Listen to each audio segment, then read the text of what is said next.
Good evening, everybody. This is Eric Foster, co founder of the Future Today and Tomorrow Super PAC. I'm speaking to you in part from the Super PAC, but also with respect to the Changemaker Initiative, which has been a activity that I've been heavily involved in over the past few months with a number of stakeholder organizations like the National Association of Black Cannabis Lawyers, Minorities for Medical Marijuana, Cannabis Capital, LLC Holdings LLC, and others with respect to changing the approach to the cannabis and hemp industry, where we need to focus on changing who the elected officials are so that we can change our regulatory environment and change our future.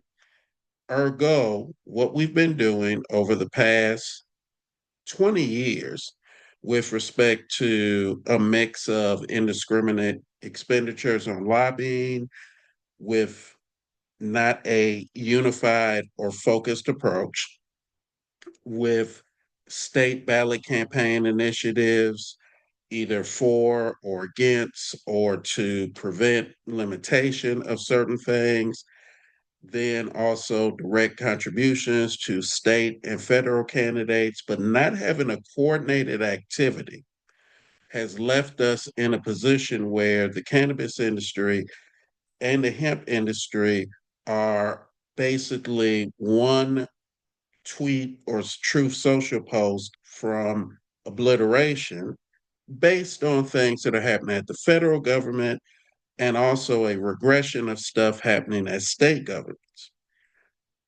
But today, I want to talk a little bit about something that people inside the industry are getting all excited about.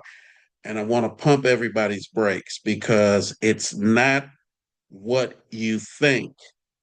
And we don't have time here for y'all to be Charlie Brown thinking that Lucy's going to finally let you kick that football.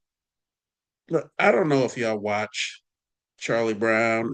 I watched it as a kid. I loved the Happy Thanksgiving Charlie Brown. It's the Great Pumpkin Charlie Brown. Merry Christmas Charlie Brown. Hell, I even love the Arbor Day and Flag Day Charlie Brown. But one of the most endearing dynamics of Charlie Brown is not just his optimism, but also sometimes his inability to accept objective reality. Lucy and the football. Lucy ain't never gonna let that boy kick that football, but every single time that it's in front of him, he gets excited and runs up thinking, this is gonna be the year I'm gonna kick that football. And she always pulls it away. Right now, the cannabis and hemp industries are both going through Charlie Brown Groundhog Day with Lucy and the football. Today's video is going to kind of discuss what's going on in the state of Texas, where everything is bigger, a lot of people say, and also the football that's enticing the Charlie Brown of it all is definitely bigger. And there's two key things that have happened.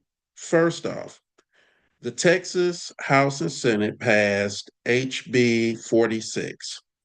Now, HB 46 takes the bare minimum of a low THC oil medical cannabis program that Texas has and turns it into a slightly less limited medical marijuana program with additional applications of products that can be developed, also additional qualifying conditions, opening it up potentially to more patients who could apply for medical marijuana cards and working with both a prescribing physician and their traditional primary care physician, and some additional licenses. Now, here's the rub. So, this is the Charlie v. football moment.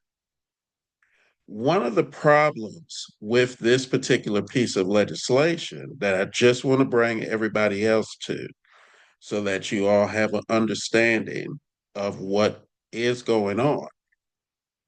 The bill in itself is not going to, well, now it's law because Governor Abbott signed it, but the law is not going to really create a true medical cannabis marketplace.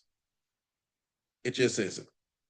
So, a little bit of background. The current compassionate use program in Texas, eligibility is only if you meet a specific number of categories of diseases, including seizure disorders, multiple sclerosis, muscle spasticity, amyotrophic lateral or ALS, I'm sorry, autism, terminal cancer, and incurable neurological degenerative diseases.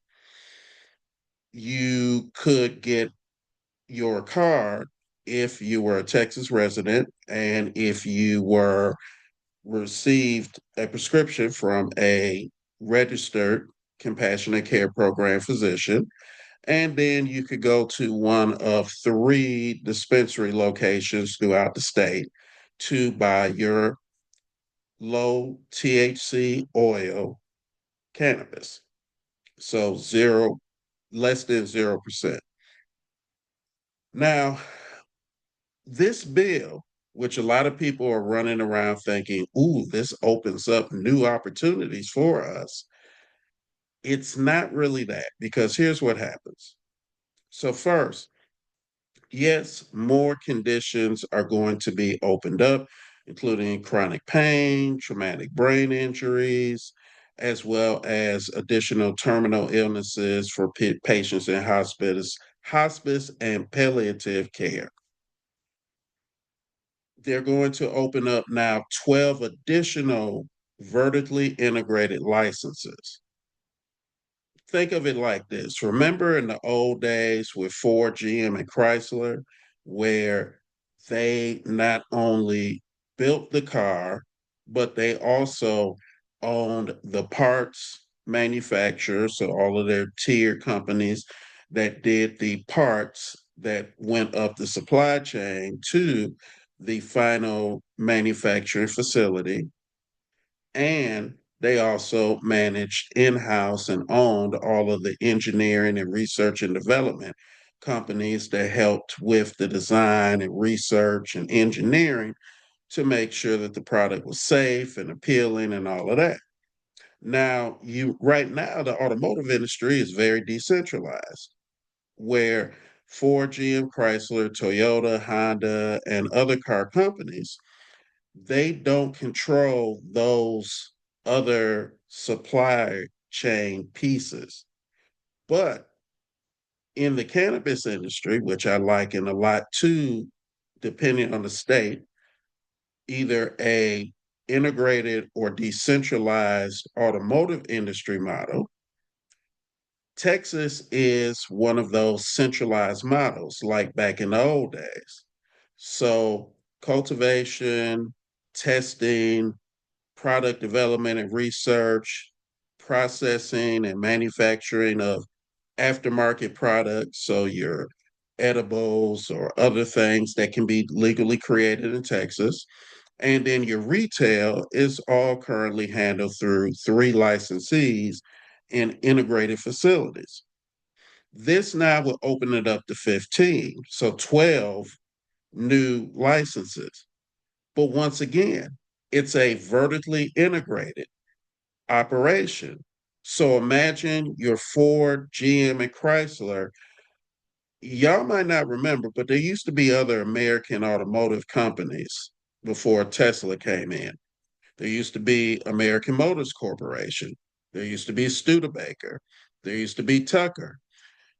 Those companies, so imagine if right now you're trying to enter the automotive market and you want to get with some of your friends, maybe some of your family members, and you think, look, Texas is opening up, so let's go get a license. Yeah, you're not scaled like Ford, GM, and Chrysler, so you're not about to be the next American Motors, the big 4. or Studebaker, the big five. It's just not going to happen. And actually, Studebaker did merge with some other companies. I think it was, I'm going off of memory, so I'm going to let it pass. But Studebaker merged with some others to make AMC. So for a while, it was the big four. But I digress. So that's the situation in Texas. These additional 12 licenses are not going to open up opportunity for more people to get in the industry. Another example of how this fits is this is the beer baron industry, where the big beer barons controlled everything that was happening in alcohol and beverages after prohibition with beer. So it's another type of model where there's limited opportunities for ownership. But also, they're going to set up satellite storage facilities. So, once again, kind of using automotive or the beer industry as a model, you have these logistical hubs that will allow them to service a larger geographical footprint. However, it doesn't open up any individual or independent licenses. Now, there is going to be additional product opportunities, and there's going to be, now, this is where I think some people have missed the understanding. There's new delivery methods for the products. Now, some states like Massachusetts and Colorado, they have individual delivery licenses where you can start a cannabis business to be a delivery licensed business, like a legal cannabis Uber. Well, I think people are misreading that because they're not talking about delivery licensing. When they say new delivery methods, they're talking about new ways for you to use the cannabis. So you can use vapes, you can use inhalers, nasal sprays. That's the delivery model that they're talking about. Probably not the best language to use, but it is the language that we have. And so ultimately, this is not something that's really opening it up. So while people are excited and running around thinking, oh, wow, we finally got Texas as the 40th state, you really don't have Texas as the 40th state. Basically, Acme is just going to set up a couple of subsidiaries. They're still selling to the Coyote, but they now just have a couple of other subsidiaries to sell to the Coyote. So the Coyote doesn't have to think that he's just buying from Acme directly and getting all those failed products and never let him catch the Roadrunner. So I hate to be the bearer of bad news, but truth needs to be told. Texas is not giving you an expanded medical market from a business and commercial vantage point, and it's not really, while there's some increase of access for patients, it's not really a true expansive medically focused market. Now, separately, SB3, the bill that would ban hemp for our brothers and sisters on the hemp side of the world, that bill was a death nail to the hemp industry, but it passed with decent margins in the Texas House, Texas Senate. It's championed by the Lieutenant Governor, Dan Patrick, not ESPN former Dan Patrick. I wish it was, but because trust me, he'd be a much better human being than this Dan Patrick, but Dan Patrick, the lieutenant governor. In Texas, the lieutenant governor has a shitload of power because of the way the Constitution is written. While the governor has some of the executive authority, it's shared with the lieutenant governor, and the lieutenant governor basically is the quarterback of the legislature. So the lieutenant governor has as much power in the legislature as the speaker of the House, where at a federal level and in most states, the president of the Senate is the vice president or lieutenant governor, but they really just are a tie-breaking vote. They don't have really legislative power. In Texas, he does. So that's a quirk. But the governor vetoed at the last minute SB3. And while vetoing SB3, he's asked the legislature to come back in July to try to create a new bill. And basically, what he wants a ban light version because he's concerned about Arkansas's SB, well, Senate bill. When I use SB or HB, I mean Senate bill or House bill. So, Arkansas Senate Bill 358. That bill was passed in 2013, but was caught up in court in the case of Biogen LLC versus Sanders 69 690.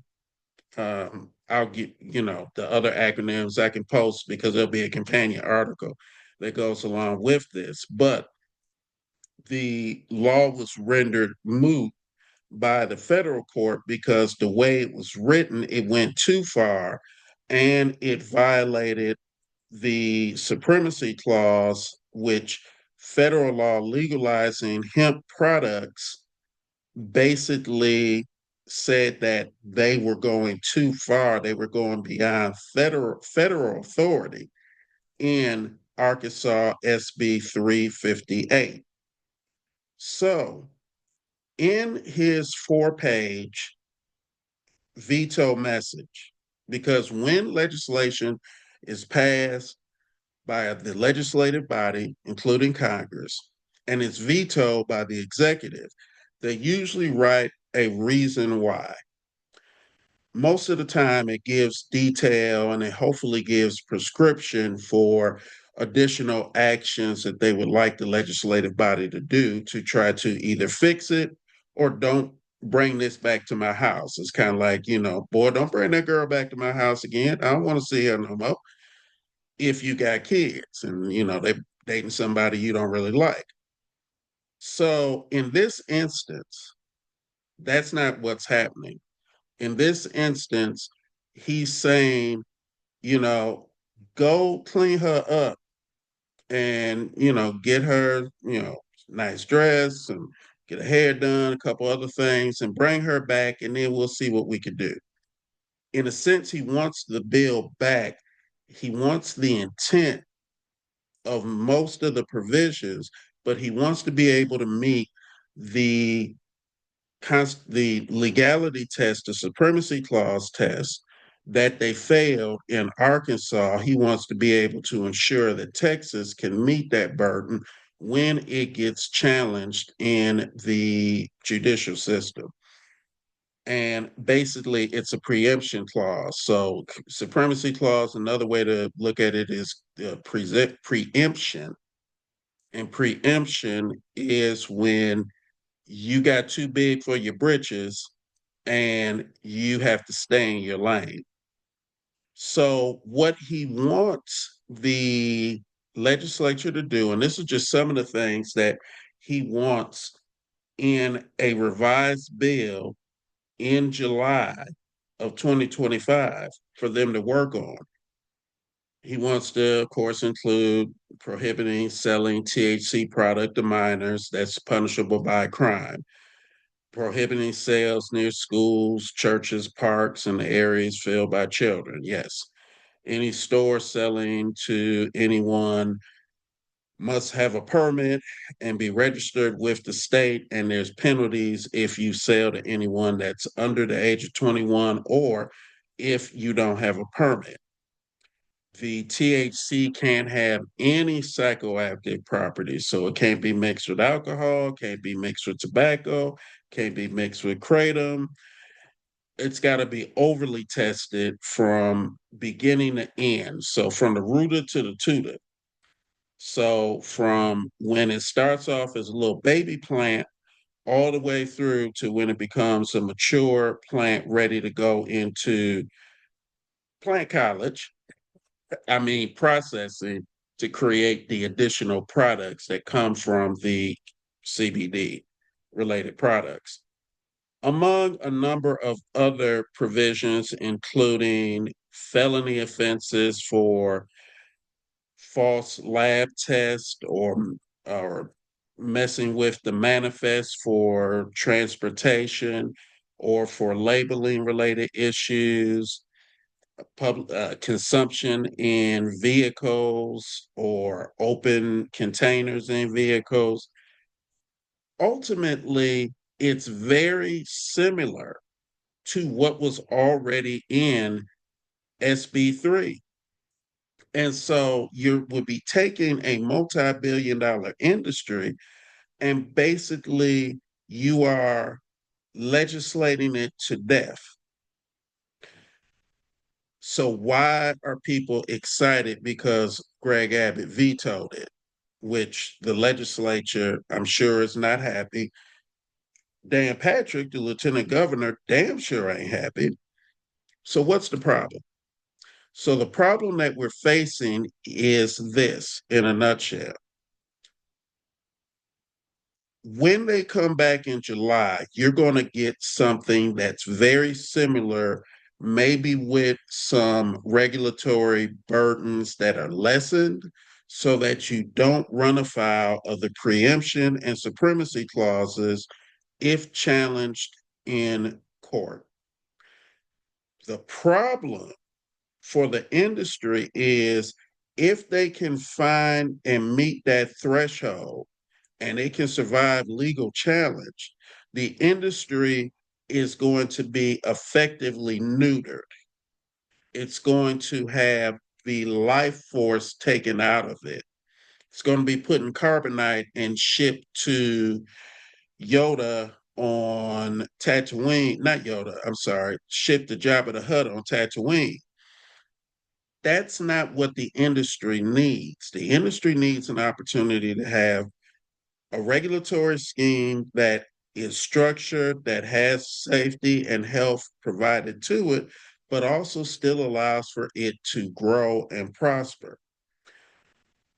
So all of this ties back into the Changemaker initiative because ultimately HB 46 and the veto and the SB3 are nothing to celebrate because you're still in the same shithole.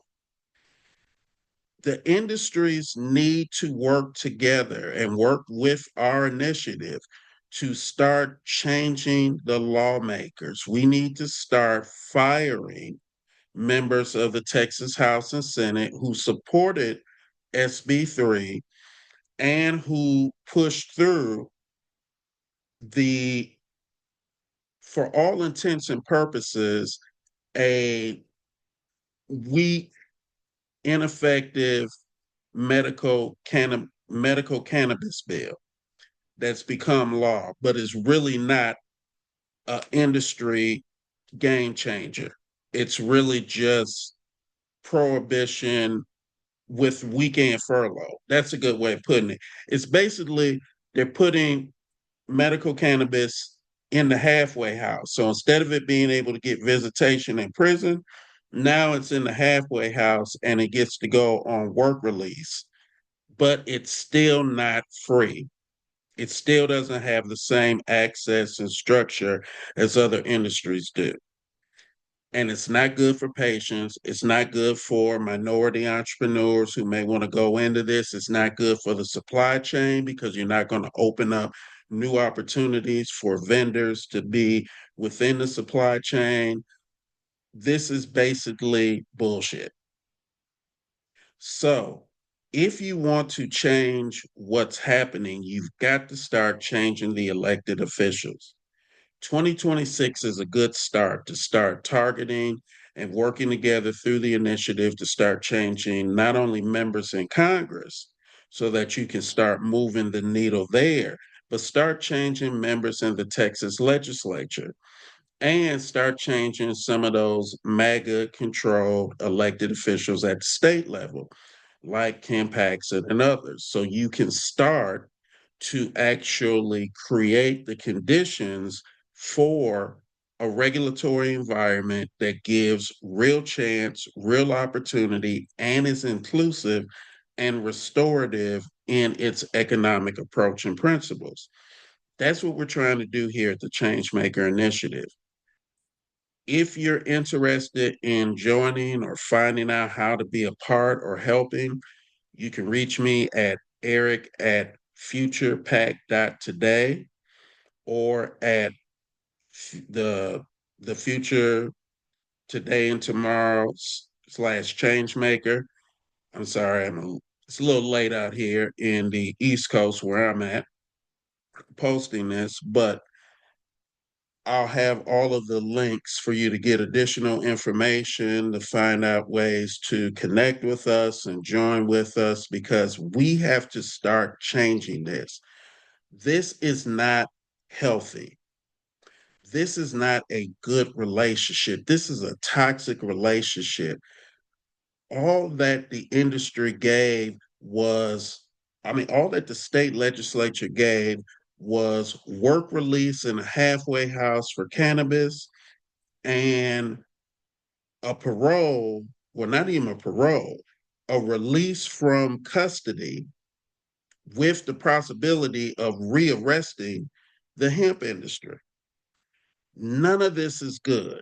None of this is sustainable, and we must work together to change this. And how do we do that? We do that by shifting the approach, change the lawmakers, change our regulatory structure, change our future. That's what the change maker is. So don't let people play in your face and accept less. Texas gave less to both cannabis and hemp. Veto and SB3 is nice, but it's still bad in terms of what can come after. And HB 46 is not a real industry. It's released to the halfway house with a work release program, but you're still under state confinement. Do we deserve better? Yes. But the only way to get better is to stop hoping that somebody will finally like you in these legislative bodies, that if we just keep talking to them and going up and communicating and lobbying and telling good stories, that eventually they'll like us. They will not like you. They just don't. So let's fire them and get people elected who will like us. Thank you, everybody. Have a blessed evening.